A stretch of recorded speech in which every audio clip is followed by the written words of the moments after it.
We understand that getting a copyright strike can be disappointing and worrying for creators. We also know that creators often don't break the rules intentionally and just want to get back to making great content. So let's walk through a bit about what copyright strikes are so you can understand why they happen and what actions you can take when you get a strike.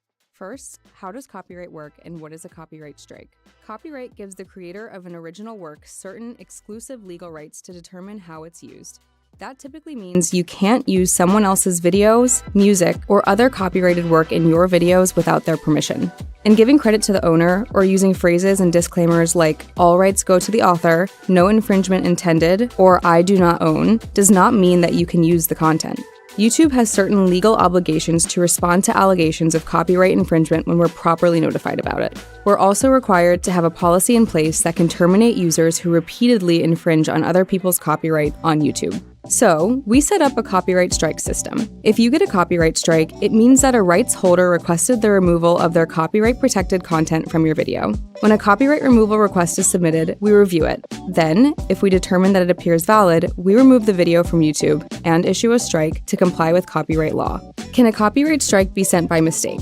YouTube has dedicated teams working to detect and prevent the abuse or invalid use of our tools, and we terminate tens of thousands of accounts each year that try to abuse our copyright tools. So when a copyright removal request is submitted, YouTube reviews it to make sure it has the information required and shows no signs of abuse. However, if you believe your video was taken down unfairly due to an abusive, invalid, or mistaken copyright strike, there are actions that you can take. So now, let's walk through options you have if you receive a copyright strike. You can wait for the strike to expire.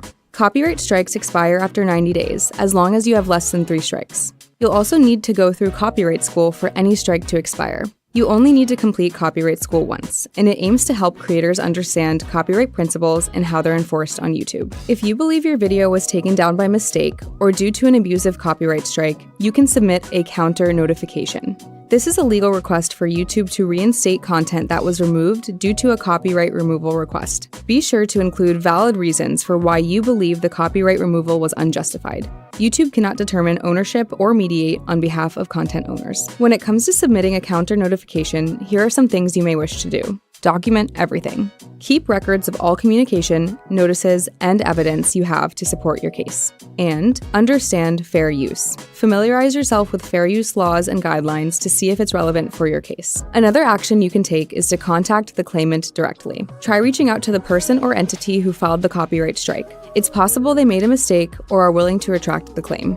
Note that you can always find more information about your copyright strike by going to YouTube Studio, then Content, then filtering by copyright, and going to the restrictions column. If your copyright issue is complex, or if you're unsure about the process, seeking legal advice may be helpful. This may also be relevant if you're concerned about disclosing your personal information to the claimant who removed your video. You may authorize a representative, like an attorney, to email a counter notification on your behalf to copyright@youtube.com. Note that if you receive 3 active copyright strikes in 90 days, your account can be terminated, and your videos can be removed from YouTube. There is no warning for copyright strikes, but the first 2 strikes have no impact on your account or what features you can access. To learn more about copyright strikes, check out the links in the description. Thanks for watching.